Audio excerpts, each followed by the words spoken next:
Let's drill down a bit more on the learners, and obviously your ultimately the people you're trying to help with your solutions. Um, Last year we commissioned some market research that of college or university graduates that identified that only 33% of them feel comfortable voicing their skills during their first job search. And I'm sure that that number is even lower, understandably lower at high school or secondary education level. But do you believe that students at those ages are gaining skills, and how can they prove it? Like, and then how do they internalize that to be able to gain that voice for their own skills? Yeah, I think it's even more challenging and important at a younger age. I'm not sure how much you deal with sort of 15, 16-year-olds, but we actually used to have it in schools,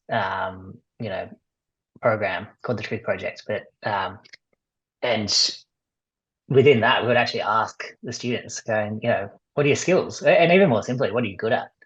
And it's very difficult for a young person to articulate that. And so out of necessity, we actually had to sort of flip on the head to basically get the same outcome, but asked in a different way. It was just, what do you enjoy doing? Yes. Yeah. And that can often lead to whether it's a skill or whatever you want to call it. But that was a way to cut through because, not generalizing, but like a lot of young people can't clearly articulate what skills they have because it hasn't been in that context. Like there's no context of, how learning or experiences turn into skills at that age. But when you do flip it and sort of give some examples, so, if you ask them, some very standard ones come up, they're like playing PlayStation, like playing sport, things like that. And so we'd ask that, they're like, why do you like playing sport? Is it because you like to be in a team environment and you're collaborating with other people? Is it that you like to win and that's the thrill that you get? Or is it that you just like to be, part of something bigger than yourself? And so there's sort of different ways of breaking down that, and even playing PlayStation, which for the parents listening, like that's just, there's actually there's a lot of there's a lot of justification you can give when you're talking skills.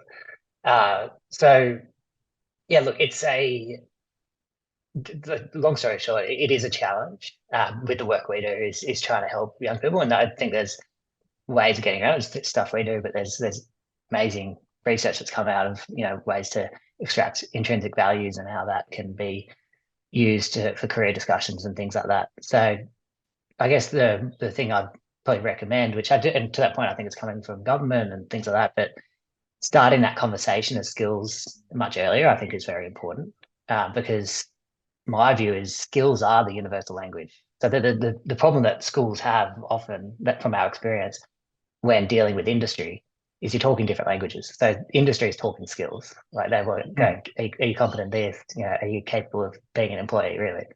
Right. Schools are very qualification based.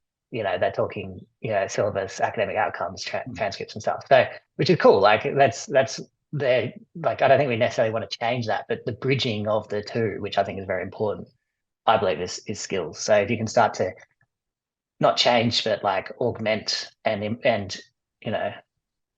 link together the academic side of schools, and the good examples of the ATAR, to skills, win-win. So yeah, absolutely. And no, and I love those examples that you gave. And one the deputy principal of one of the schools that we work with shared how some of her students might work at McDonald's and say, but I don't have any skills. I'm like, really? Like, how can you not see that teamwork, collaboration, working under pressure, communication skills, dealing with stress, and some resilience, all of these skills. But again, they don't have that familiarity or expressing it, and certainly from a curricular perspective as well.